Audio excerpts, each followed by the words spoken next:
Welcome back everybody to another Unrivaled Projectile video. Going to go into another review for the F124 game. This is a career mode deep dive. They've done a lot of work specifically in the areas of the driver career mode, meaning that you drive for the current teams, not the My Team career mode like we've been doing, where you start up your own team, make your own developments, that sort of stuff.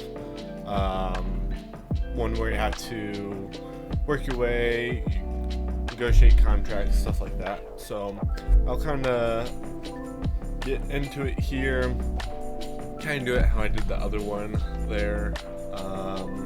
Again, I'm going to keep the captions on since I can't play the audio, and then I'm thinking I'll do another video after that. We could totally get some gameplay. I believe I can play some audio for that. I don't remember there being any music in that one. If there is, I'll just have to mute it still. But let's jump on into it here. So the career mode, kind of like I was saying, is going to be going into the driver career mode. So we can either race as a driver, I believe, or you can create your own driver and then join a team. It's got all the teams, as well as you can race in F2, I believe, as well. Also some Legends drivers as well that you can race as. And then there's these, you can create your own character, kind of like what was there. Let's go back to that a second. Right here, you can create your own character. You can have the academy and stuff, similar to what they have going on in F1 right now, that sort of stuff. And then there's also some ratings that are going to play into how everything works. So let's keep working our way through here, and yeah, you can create your own custom driver. Then recognition. So recognition is going to be kind of like acclaim. As you can see, we're getting some different screens through here. There's also going to be these on-track objectives, so it's going to keep the races more entertaining in general. Looks like we're going to get some more interviews here as well throughout the seasons. Kind of, you can see there's some silly season stuff like that. You can have secret meetings to move from team to team. Can kind of mess with that some. You can choose what academy you go into from F2 if you start there and move up into F1, or I believe you can just start in F1. Getting those ratings are going to make a big difference. And then there's different stuff that you have to do in terms of the contracts, negotiations, stuff like that. Now here's something that's really big in this new career mode. So when you're a part of a team, and this hasn't been applied to the My Team career mode just yet, probably looking at next year for this to happen, but your teammates can focus on a department of their choice that they want to focus, the team to focus their energy and efforts on, the resource points, stuff like that. And you can either decide to work against them, say go to a powertrain, or work with them, in which case you're going to get those developments quicker. But if the Ratings for the driver. If the team is happier with the other driver, then if you go to powertrain, you're likely not going to get many, if any, powertrain upgrades. All those upgrades are going to happen in the chassis, because the more favorited driver, you could say, wants to lean towards that chassis department. So keep going here. Still got the resource points, stuff like that. Looks like all that is very much updated. Still kind of the same parts and stuff that you can upgrade, but how the team resource points are applied just kind of changes a little bit. I want to say there's different ways. We've got some of the recognition stuff here as well. You can see here between Albon and Sargent how Albon's got a higher recognition than Sargent, so Albon's going to be more important to the development side of things. They're going to favor his choices more than Sargent's are. Then you've got over here on the side contract goals. You can break your contract down here. You can review it, and also they're going to give you different levels that you want to keep in order to, well, we've got to even keep your seat, you need, in this case, an 85 currently, or an 83, currently an 85, and the target is an 87. So this right here gives us a really good kind of overview of what this career mode is going to look like, especially on the driver and contract side of things. But here's another big thing. There's secret upgrades that can happen kind of behind the scenes. You can kind of go behind your teammates back, get some secret upgrades in the car, and get those pushed out so you're a little bit better than them. That's going to be really important if you're ahead in the recognition standings, so you can have the better car and be more likely to win some races, or be up towards the front of races. Rivals are different as well as there's different challenges and R&D scenarios. So if we go back to this, there's different scenarios that we can play out for each season. So instead of coming up with kind of like our own storyline, or having to choose where we're going to put our gain points, there's different scenarios that we can go through throughout a season to try and make it more interesting. So high inflation, everything is going to be more expensive. You can only make powertrain upgrades, you can only make aero department upgrades, chassis durability only. Chip shortage, I don't quite know. I'm guessing that's going to be like a shortage of R&D points. Minor upgrades only. Balancing out the field, I think that means if you're towards the top, you're not going to be able to do as many upgrades. If you're towards the bottom, you might have a ton of upgrades going to be able to be done. And then endless resources down here as well. That's assuming that means you can make basically as many upgrades as you want at a time to a certain extent. And there, if we go, chip shortage is only one upgrade per month. There we go. I want to go back to right here, so you can kind of see where the teammate sort of thing comes into play, as Joe has made that upgrade, or at least helped that upgrade. Not sure quite how all that will work, but we'll see here very soon. Again, you're kind of seeing some of those. Get to see the New cars as well. Accolades is just kind of like the overview of the race stats throughout a career. Kind of cool. It gives you different tiers and stuff like that, but not anything too significant there. Working with a custom driver, you've got different accolades. I think that may play into what you're able to do if you don't have enough starts or whatever. It may play into your contract possibly. That's just a possibility. And then you can add to somebody's accolades as well. So like Hamilton, again, trying for that 8th world title. Stuff like that. That can be cool.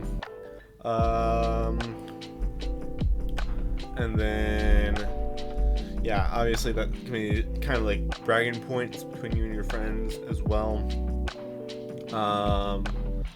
Again, some of that's going to depend on some of the difficulty and stuff like that that is put on to things. If you play two-player career mode, which I have thought about doing, but I know it'd be difficult with recording and stuff, these features, the secret contract negotiations, the recognition system, all that sort of stuff, that is all put into the two-player career mode as well. You can stab each other in the back, move from team to team, make it difficult for each other to make upgrades that they want to, whatnot. All of that has been put into the two-player career mode as well. And you can also race as the legend drivers in the two-player career mode as well. So just to touch on that just a second, if someone is interested, we'd have to try to figure it out. Reach out in the comments. There's also the Discord that you can reach out in.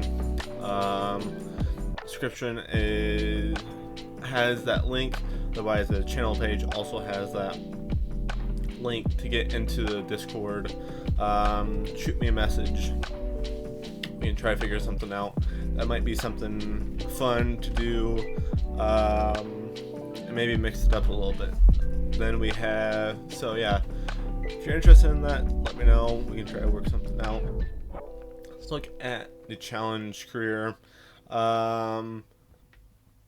These are kind of like weekly challenges, or I'm not sure how long they're going to be, but they're almost like a weekly challenge format where it takes real life events and stuff like that. They pool it in, and everyone around the world competes in these, and you try to see where you end up. I'm guessing there's going to be like different tiers, that sort of stuff. Looks like there's going to be multiple different seasons with that, and each, I guess, week is what we're going to call it, is the real life F1 drivers help determine that some as well. So that kind of gives us a deep dive into the career mode, what's new, what's different. I am planning on doing the driver career mode first, probably eventually moving into a My Team series as well. I'm going to stick to what's new first with the driver career mode. Let me jump over to another video. We'll kind of look over some gameplay that they've released, and we'll go from there. It's going to give us a look at some different weather conditions, tracks, stuff like that. So let me go ahead and do that. Alrighty, so I don't hear any music in this one. So we are going to have the option to keep the audio in here for this video. And so let's take a look at this. I've already seen some of this footage, but it's very interesting to see what they've come up with here. Still have that manual start. We're gonna look at the wet weather conditions of Spa or the Belgian Grand Prix. You can see how they've changed the track, all the different texture layouts. They've changed this straightaway here. It's consistent wall. There's no jutting out or anything like that. Got the grandstands up here on the left. Really made it a lot more realistic to the actual track. So you also get to see the cockpit view. And I've also heard that you get a look at the new wheels that are supposed to be coming out as well. But I think this is still an old wheel. This section is updated as well. Again, they've gone through, completely updated this track, just from top to bottom. You get a sunny version of it. You can see around more now. Get a chase mode. Not really want to run that mode, but it does give us an option to look around some more. You can see the ERS deploy, as well as the HUD that we'll be able to see. Something I would like to point out, and it took me a little bit to figure out, but this red bar, I believe, is going to be how much of our overall lap of ERS deploy that we've used. So you only can deploy a certain amount of ERS per lap. I think that's what this red bar indicates down here. Once that fills up, you can't deploy anymore. So before, I think it was kind of a surprise, but now you can kind of have a visual resource to see where you're at in terms of that.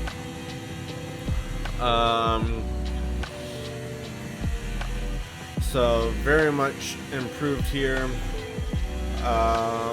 Gravel pits being added, just overall a lot better here.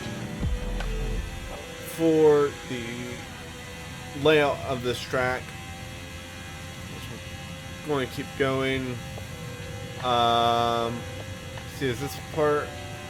That part's pretty much the same, I believe. I believe this part is reworked some different curbs, stuff like that. Obviously, paint there, it's not in the current games. Now they're sending us into Monaco and the wet weather conditions. I do not believe Monaco has been updated at all. Just kind of giving us a look at things. Again, you can hear the onboard of things. Kind of does seem to have some different engine sounds and stuff like that. Granted, I don't race in the onboard hardly at all. However, it does seem to have a little bit different noise. You can see, yeah, no improvements to Monza at all.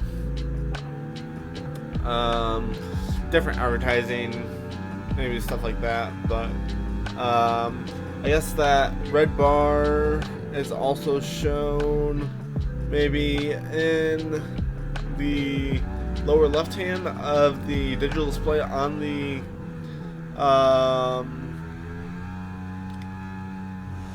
wheel. Okay, we get a sunny view. Here we should be able to see kind of the suspension working. 30 seconds left in the session. Looks like there may be an improvement done to the engineer, maybe. If you watch the wheels though, as you go around curbs and stuff like that, you can really see that suspension work that they've done on this game, especially as it goes over curbs. You can see the car kind of rattle, move around a little bit.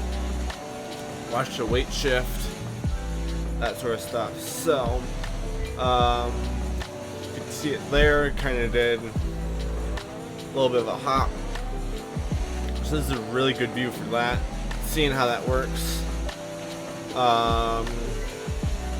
As far as a visual standpoint, now what we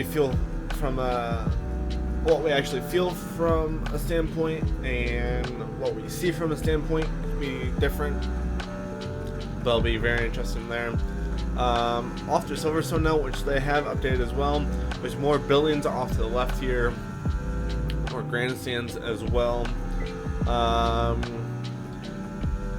So I've also heard that those buildings are still being built, but they went ahead and finished them off. Apparently they don't want construction going on in the middle of the game, but that's understandable. Want to have a nice, clean, finished look. And riding along, who are we riding along with? Alonso? Must be. So they just went past Stroll. Again, lots of visual updates. I got some light clouds at Silverstone now. From the Halo view race, or the camera mode that I would use the most. Here we're going to be able to see some tire temperature stuff. You can see, especially like the outside the carcass of the tire, you can really see those temperatures fluctuating quite a bit as they go into the corners. See how they're cooling down here in the straightaways. The left front got hot there going through that corner, so it's going to be very important to keep an eye on these temperatures, making sure we're not using too much of one tire going through the corner for sure. The DRS, still the same sort of thing.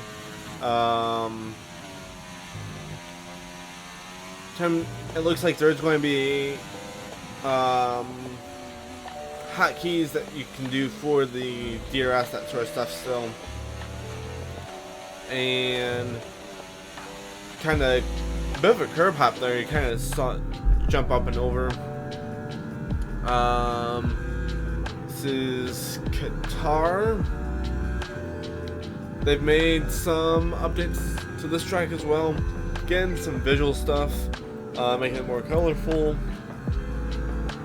And I saw a wing fly off there in that start. A lot of lights, a lot more trees. Just overall a lot nicer to look at. A lot nicer race on. Not that you end up noticing that too much, but from the aspect of it, especially if you're just a viewer of the races, you're not actually playing the games. These are very nice touches that I'm sure you guys will notice and appreciate, especially as you go through multiple seasons. Just having something new to look at, something a little bit more spruced up, is going to be nice. A lot more paint on the sides, I believe more lights overall, some trees along the outside of the track, and I don't believe they've done anything to the track itself like they have done with Silverstone and Spa. As we get another camera view here.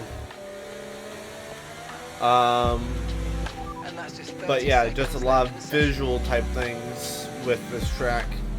Not to say that visual things weren't added to Silverstone or Spa, so there's a lot of things added there as well.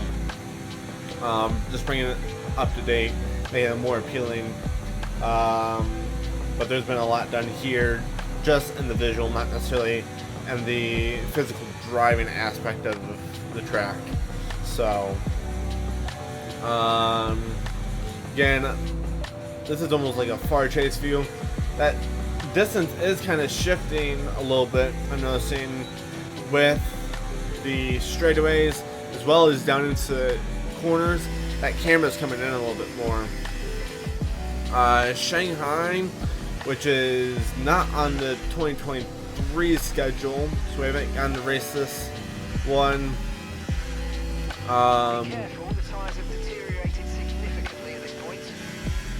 So we can see even on 9 laps on the tires at Shanghai, which is a very abrasive track, they're getting warnings about the tire wear. Let's take a look at what we're at. We're at 75% wear on the left front, so it's going to be just brutal on the tires. So there's a double overtake there on signs into that corner. Obviously has used up his stuff here early in the run, and he is going to go into the pits, overdrives it a little bit, and needs the pit. I'm guessing he would go to the hards here. I don't know if we'll see the pit stop at all. Gets the turn in. He is going to the hards, as I suspected. And same pit stop animation. I didn't really expect any of that to change at all, in all reality. But still, as far as the HUD and stuff goes, the race statistics type of thing, not much of that type of stuff has changed, but the mechanics behind everything, as well as the factors that go into race, a lot of that has had changes or improvements or both. That's going to make it really interesting, and from the sounds of it, it's going to be almost like a brand new game, especially in the driver career mode. Now, again, the overall driver or car physics are going to carry across the game, but in terms of what's gone into everything, it's going to be very fun to try out this almost new game in a way. So see the wet conditions here at Shanghai. You can see the wheel slide there coming out of that corner, and you can really tell how if I'm being honest, I think the wet weather conditions may be harder than ever to race in. With the new physics, we get some real life driver audio there, and kind of preview to what we're going to get here. And so yeah, lots of new features coming to F124. Hope it's going to be a good time. I plan to spend a lot of time on it, so hope you enjoyed the episode today, guys. Again, we've only got just about, well, when this video comes out, there will be about 10 to 11 days. So very exciting there. And so hope you have a great rest of your day. Hope you enjoyed the video, kind of get my thoughts, getting ready for F124. But yeah, hope you have a great rest of your day. We'll see you in the next one.